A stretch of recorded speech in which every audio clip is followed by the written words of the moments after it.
Ready. अस्सलामुअलैकुम। हमारे साथ पाकिस्तान के दो नुमाया क्रिकेटर्स जलाल भाई जिन्होंने सबसे पहले हैट्रिक की थी पाकिस्तान की तरफ से, और साजिद भाई जो कि हमारे PIA में खेलते रहे हैं और कोच भी हैं, और जलाल भाई भी एक सर्टिफाइड कोच हैं।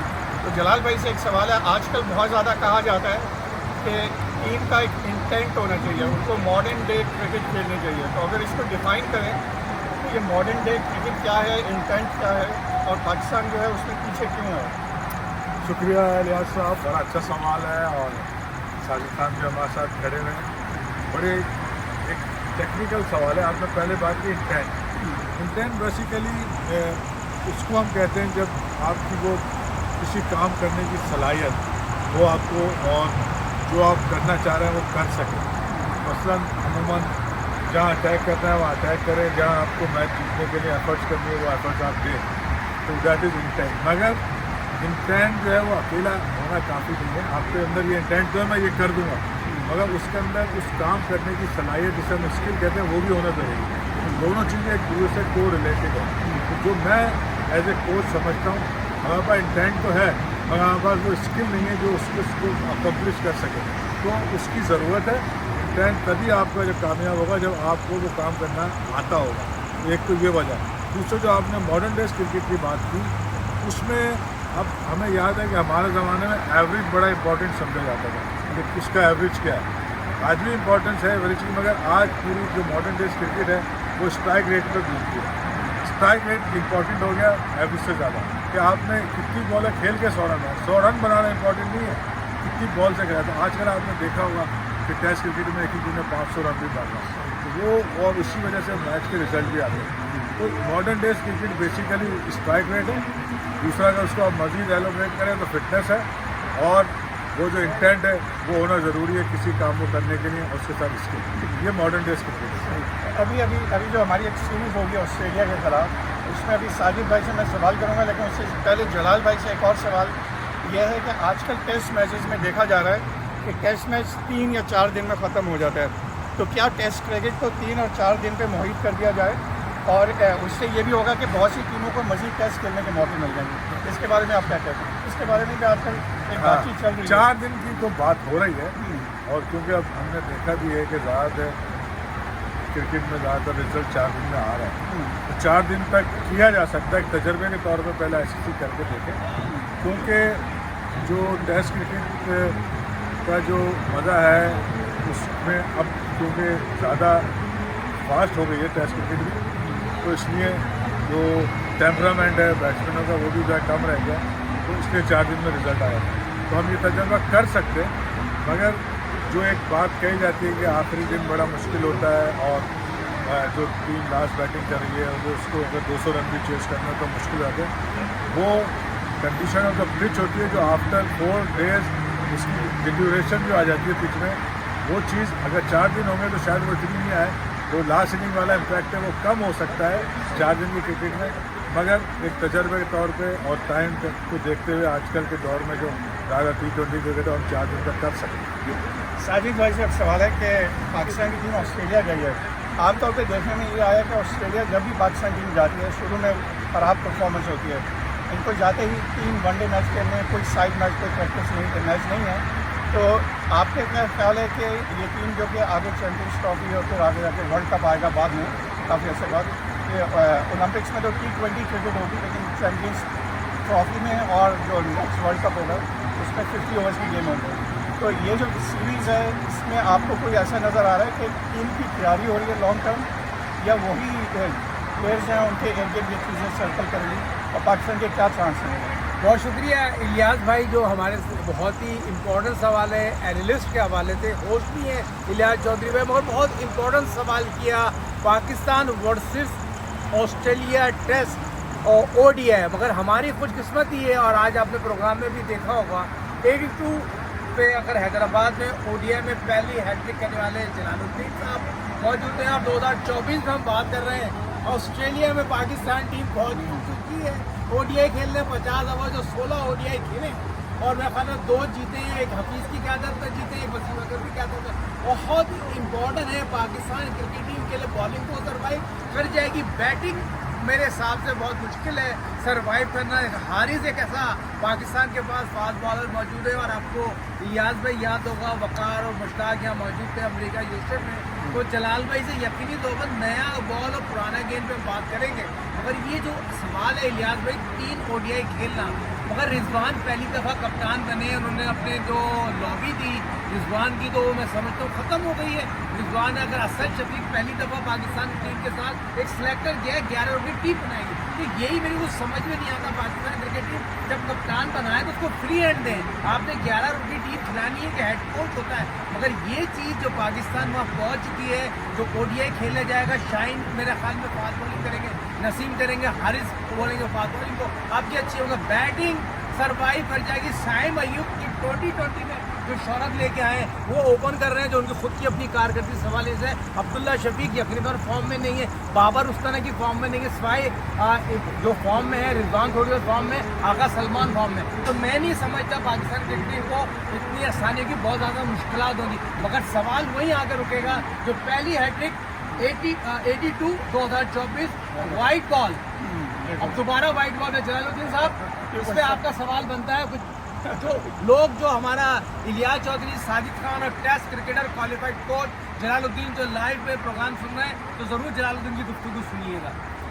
देखिए असल चीज़ जो है क्रिकेट के पॉइंट ऑफ व्यू से सिर्फ एक अच्छी बात हुई कि हम 2 टेस्ट जीत गए, प्लान किया और सक्सेसफुल हुआ।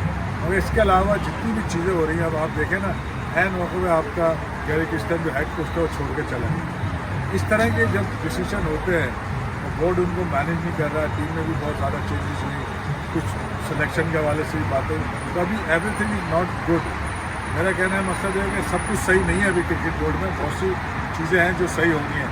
और हमेशा ऑस्ट्रेलिया में जो आपको टफ टाइम मिलता है, और आपको अभी भी टफ टाइम मिलेगा, क्योंकि उनकी टीम हमने देखी है बहुत स्ट्रॉन्ग टीम उन्होंने अनाउंस की है, उनकी बैटिंग बॉलिंग दोनों में है। मगर यही चैलेंजेस होते हैं। अब अगर आपकी टीम मैनेजमेंट, टीम ने जो आपने इंटेंट की बात की, वो वाली बात अगर हमें नज़र आएगी तो हम उनको टफ टाइम दे सकते हैं। मगर अभी ये कहना कि हम जीत जाएंगे ज़रा मुश्किल है। अब ये सारा डिपेंड करेगा how Rizwan manage the team, और उसको अगर वो एक टीम के तौर पे मैनेज कर लेता है, जिसे कहते हैं जेल कर लेता है, तो हम परफॉर्म कर सकते हैं। अगर वहाँ परफॉर्म करते तो उसका मतलब ये कि हमने इम्प्रूवमेंट किया। खाली 2 टेस्ट कुछ हद तक तो सही है, उसको सेलिब्रेट भी करना चाहिए, मगर इन्हें लॉन्ग रन या हम अभी उस लेवल पे नहीं गए, दुनिया की टॉप टीमें नहीं हैं, हमें बहुत कुछ करने की ज़रूरत है। एक सवाल साजिद खान या हारिस और जलाल भाई कोई भी एक जवाब दे सकते हैं। साजिद खान के नाम के प्लेयर हैं साजिद खान, जो कि आजकल काफ़ी मशहूर हुए, उनके एक हाइप हुई, एक उनका तरीका है, जब विकेट लेते हैं तो एक तरीक़ेकार है, उन्होंने बैटिंग में भी दिखाया कि वो अच्छी बैटिंग कर सकते हैं। तो ठीक है, नोमान की एज है, साजिद की भी एज है, लेकिन at the same time one day cricket के लिहाज से क्या साजिद खान जैसे प्लेयर को मौका देना चाहिए? उन्होंने एक ऑलराउंड परफॉर्मेंस दी टेस्ट मैचेस में, और यहाँ पे 50 ओवर्स के मैचेस में भी ऐसे प्लेयर की ज़रूरत होती है जो अच्छा स्पिनर भी हो और बैट्समैन भी हो।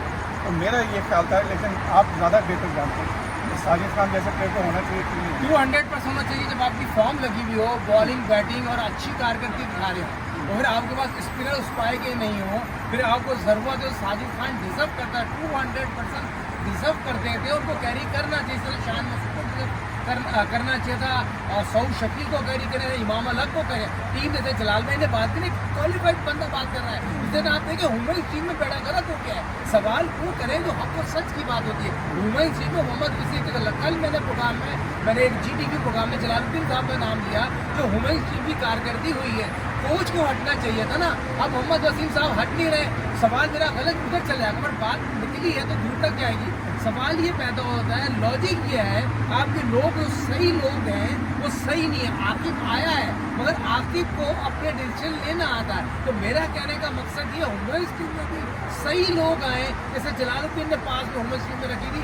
अगर गोरा खाई काम नहीं कर रहा था तो उनको हटा के जलाल को फ्री हैंड दिया, जलाल ने अच्छा काम किया। फिर सवाल नहीं पैदा होगा बार बार। मैं मोहसिन नकवी साहब से रिक्वेस्ट करूँगा, सर आप PCB के चेयरमैन वज़ीर दाखिला हैं, इधर देखें, पाकिस्तान को ऐसे लोगों की ज़रूरत है।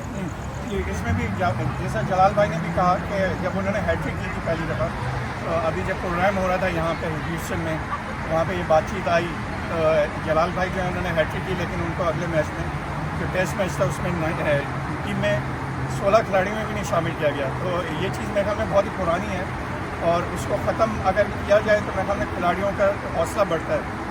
तो इसीलिए मेरे जहन में भी ये आया था कि साजिद को एक चांस देना चाहिए था। नुमान ठीक है, थोड़ा सा एजेड है तो वनडे में ना दें उन्हें, लेकिन साजिद को शायद दे देते तो बेहतर होता। लेकिन इसमें ऐड कर दूँ मैं, साजिद देखें जो प्लेयर टेस्ट क्रिकेट में परफॉर्म कर सकता है वो हर फॉर्मेट में कर सकता है, क्योंकि सबसे टफ क्रिकेट टेस्ट क्रिकेट है। अब उन्होंने इतनी बॉल यहाँ करी और परफॉर्म किया, तो सिर्फ एडॉप्टेशन की बात होती है। अगर आप वनडे में गए तो आपको थोड़ा सा अडॉप्ट करना है वहाँ के हिसाब से, इसी तरह T20 में अडॉप्टेशन। मगर जो प्लेयर टेस्ट में कर सकता है परफॉर्म, और वो जाहिर है जब टेस्ट खेल रहा है तो वो फिट भी है, और हमने देखा है कि हमारे यहाँ फिटनेस स्टैंडर्ड तो आजकल कोई मीट ही नहीं कर रहा। तो इस लिहाज से साजिद खान या इवन नौमान, चले वो फिटनेस के थोड़ा उनका इशूज़ है, तो इन लोगों को यूटिलाइज़ किया जा सकता है। क्योंकि हमने खामा टैग लगाए में हमारे पास वो टैग वाले प्लेयर है नहीं। जैसे इन्होंने शान मसूद की बात की, मुझसे राय लेंगे तो मैं कहूँगा शान मसूद टेस्ट से ज़्यादा वनडे और T20 में बेहतर है, उसको ज़बरदस्ती टैग लगाए। तो इस तरह हमने जिसको जहाँ खिलाना होता है वो टैग लगा देते तो ये वनडे का प्लेयर है। मगर जो वनडे का प्लेयर है उसकी जो रिक्वायरमेंट है या जो उसमें क्वालिफिकेशन हो चाहिए वनडे की, वो चीज़ नहीं देखते हैं, हम सिर्फ टैग लगा देते हैं, सीधा टेस्ट का टैग लगा देते हैं। भाई टेस्ट होने के लिए क्या चीज़ें ज़रूरी हैं वो हम नहीं देखते। तो इसलिए मैं समझता हूँ हमें ज़्यादा बेस्ट प्लेयर अभी क्रिकेट अपनी टीम में खिलाने चाहिए, तीनों फॉर्मेट में जो बेस्ट है, ना कि हम सिर्फ उसको डिवाइड कर देंगे, ये 20 प्लेयर को खपा दिया, उन बेस्ट 20 प्लेयर को इधर भेज दिया, उनको यहाँ भेज दिया, जस्ट टू उनको एक अपॉर्चुनिटी देने की। ऐसे नहीं होना चाहिए। जो बेस्ट प्लेयर है वो अगर टीम फॉर्मेट में खेल सकते तो वो खेले। फिलहाल जब हम कभी ऐसे प्लेयर डेवलप कर ले जो हर फॉर्मेट के अच्छे हो सकते हैं तब तो बात अलग है। मगर मैं समझता हूँ अभी हमारे पास उस तरह की सारे टीमों के लिए अलग अलग प्लेयर नहीं है, कुछ प्लेयर हमें तीनों फॉर्मेट में लाने पड़ेंगे। और हिस्टोरिकली भी अगर देखा जाए तो पाकिस्तान के साथ मैंने जो देखा है हमेशा वो ये होता है कि जिन प्लेयर्स को वो खिला रहे होते हैं एन मौके पे जब बहुत बड़ा टूर्नामेंट आता है तो उनको महसूस होता है वो ये प्लेयर तैयार नहीं हो सके, और एन मौके पे आप पुराने प्लेयर्स को दोबारा ले आते हैं। अभी जब T20 का वर्ल्ड कप हुआ था जहाँ पाकिस्तान यहाँ पे भी हार गया, तो उसमें भी यही हुआ था कि आपने दो प्लेयर्स जिनमें से एक ने रिटायर भी हो चुके थे, उनको कहा कि आप रिटायरमेंट में वापस आ जाएँ, टीम में शामिल हो जाएँ। उनका ठीक है आप जीतना चाह रहे हैं और आप, लेकिन जिन प्लेयर को आपने मौका दिया उनको तैयार करने की कोशिश की, एन मौके में निकाल दिया। तो अब ये ना खुदारा खासा हो जाए कि आपने पूरी पाकिस्तान को सिलेक्ट कर लिया ये ऑस्ट्रेलिया और जिम्बाब्वे के दौरे के लिए, लेकिन क्या उनसे वो प्लेयर्स निकल आएंगे आपके ख्याल में, और अगर निकलेंगे तो उनको कितना अच्छा चांस देना चाहिए? ये ना हो कि एन मौके पे चैम्पियंस ट्रॉफी से पहले वो कहेंगे नहीं हम पुराने प्लेयर को वापस ला दें। मोस्ट प्रॉब्ली तो मैं समझता हूँ ऐसे ही होगा, कुछ भी होगा। और जो नए प्लेयर हैं उनको डेवलप होने में टाइम लगता है, क्योंकि हमारा डोमेस्टिक परफॉर्मेंस पे जब हम लेते हैं उसमें से 80% प्लेयर इंटरनेशनल में परफॉर्म नहीं कर पाते। क्योंकि जब आपको एक चीज़ वो नेगेटिव आई से देखी जाती है कि एक प्लेयर परफॉर्म कर रहा है क्या उसमें इंटरनेशनल मटेरियल है या नहीं है, ये चीज़ विजडम से समझनी होगी। इसके कोई स्टैंडर्ड नहीं है, आप विजडम से समझते हैं कि ये प्लेयर इंटरनेशनल में परफॉर्म कर सकता है, तो हमारे यहाँ बहुत कमी है इसकी। तो इसलिए बहुत से प्लेयरों को मौका मिलता है मगर वो फेल हो जाता है।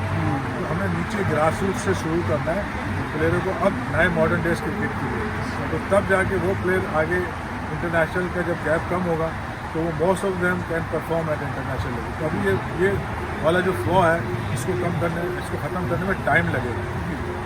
साजिद भाई से ये सवाल है कि T20 को अगर देखा जाए तो T20 में बाकी टीम्स को 250-300 तक जाती है, तो मतलब जो इतने छोटी टीमें थी जिम्बाब्वे और इनके खिलाफ जो तीन टीम ज़रा कमज़ोर थी, फिर भी 20 ओवर में 300 रन डालना ये भी बहुत बड़ी बात है। तो अब 250-300 रन बन रहे हैं T20 में, आपको पाकिस्तान टीम क्या फ्यूचर लगता है T20 के लिहाज से? जबकि कहा यही जाता है कि पाकिस्तान सबसे बेस्ट शायद T20 में ही है। लिहाज भाई ऐसे खूबसूरत सवाल किया जाए एनालिस्ट के नाते, और ये सवाल बहुत इंपॉर्टेंट है क्यों हमारी टीम 2020 की है ना ODI की है, टेस्ट मैच की है। हम टीम जो 2020 में पिक करते हैं और दो चीज़ें होती हैं, एक बैटिंग पावर प्ले और एक बॉलिंग पावर प्ले। तो हम बैटिंग पावर प्ले में उस तरह की कारकर्दगी दिखा रहे थे। जलाल भाई ने बड़ी प्यारी बात की, बैटिंग स्ट्राइक रेट 140, 145, 135 के हमारा इससे जो आज की मॉडर्न क्रिकेट में जो लोगों के जो स्ट्राइक रेट बढ़ गए, 175, 80 चले गए और दूसरी टीमों ने काम किया, वह पावर हिटर आए हैं। हम वही बाबर रिजवान से बाहर ही नहीं निकल रहे ना, हमें निकलना है, हमें अपने प्लेयर को तैयार करना है। जलाल भाई ने बात की, चार टीमें आपने बना दी हैं। ऑस्ट्रेलिया में ओडीआई खेलेंगे और न्यूजीलैंड ओडीआई खेलेंगे और जिम्बाब्वे खेलेंगे, मगर ऑस्ट्रेलिया में आप एक 2020 में सरप्राइज दे सकते हैं, मगर उसमें आपको रिजवान और बाबर की ओपन जोड़ी तोड़नी पड़ेगी। मगर मैं नहीं समझता बाबर ओपन जाएगा रिजवान के होते हुए, और रिजवान ने 2020 की टीम में तो बाबर नहीं थे, मगर रिजवान ने उसको टीम में डाला है। अब रिजवान उसको फ्री हैंड देंगे, ओपन कराएंगे, क्योंकि आपको याद होगा 2022 में वर्ल्ड कप का मैच उन्होंने इंडिया के खिलाफ हराया था और 2022 में ही वर्ल्ड कप ऑस्ट्रेलिया में हुआ था। तो शॉर्ट फॉर्मेट क्रिकेट में पाकिस्तान अपसेट कर सकता है, मगर आपको नए ओपनर से जाना पड़ेगा। जलाल भाई, आप भी एक क्रिकेट का काम कर रहे हैं लॉन्ग टर्म, तो उसके बारे में मुख्तसर नजर आप बता सकते ये भी एक बहुत ही अच्छा प्रोजेक्ट है, आपकी की मदद से हम वहाँ उसे कर रहे हैं, हेल्पिंग हैंड की वजह से। और ऑब्जेक्टिव बोलिए भी अभी हम बात कर रहे थे कि हम अर्ली एज में ऐसा उनकी ट्रेनिंग दें जो कि लॉन्ग टर्म पे हो। कभी भी डेवलपमेंट शॉर्ट टर्म में नहीं हो सकता, तो लॉन्ग टर्म पे हो। और हम उन्हें क्वालिटी प्लेयर बनाए, तो हम उन्हें 4 फेजेस में ट्रेनिंग दे रहे हैं। 3 साल का प्रोजेक्ट है और उसमें पहले फेज में अभी हम तकरीबन कंप्लीट कर चुके हैं। उसमें बेसिक स्किल और फिटनेस पे काम कर रहे हैं। आगे फिर हम 1-to-1 पे जाएंगे, फिर कॉम्पिटिशन में जाएंगे और फिर टीम मैनेजमेंट के हवाले से बात होगी।